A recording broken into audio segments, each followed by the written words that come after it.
Cheese omelette எப்படி செய்கிறதுன்னு பார்க்கலாம். ஃபஸ்ட்டு 2 முட்டையை உடச்சி ஊற்றிக்கோங்க ஒரு பவுலில். நான் சின்ன பேனில் செய்கிறதுனால 2 முட்டை தான் சேர்த்துக்கிட்டேன். நீங்கள் பெரிய பேனில் செய்கிறதா இருந்தால் 4 கூட சேர்த்துக்கலாம். கூட உப்பு, கொஞ்சம் பெப்பர் சேர்த்து நல்லா ஒரு ஃபோர்க் வச்சு அடித்து எடுத்துக்கோங்க. இதை அப்படியே தனியாக வச்சுருங்க. இப்போது ஒரு பேனில் பட்டர் சேர்த்துக்கலாம். அது லைட்டாக மெல்ட் ஆனதுக்கப்புறம் ஆனியன், கேப்சிகம் போட்டுக்கலாம். அது ஒரு ஃபியூ செகண்ட்ஸ் வதக்கிக்கோங்க. க்ரன்ச்சியாக இருக்கணும், சாஃப்ட் ஆக வேண்டாம். கூட salt, mixed herbs, chilli flakes சேர்த்துக்கலாம். வேணும்னா கொஞ்சம் பெப்பர் கூட நீங்கள் சேர்த்துக்கலாம். இதை மிக்ஸ் பண்ணிவிட்டு ஸ்விட்ச் ஆஃப் பண்ணி ஒரு பவுலில் எடுத்து வச்சுருங்க தனியாக. அடுத்து அதே பேனில் இன்னும் கொஞ்சம் பட்டர் போட்டு நல்லா ஸ்ப்ரெட் பண்ணி விட்டுருங்க.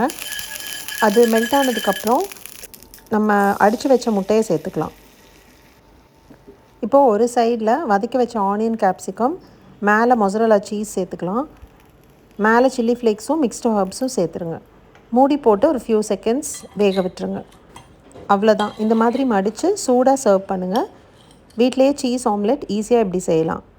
கண்டிப்பாக ட்ரை பண்ணிவிட்டு எப்படி இருந்துச்சுன்னு சொல்லுங்கள்.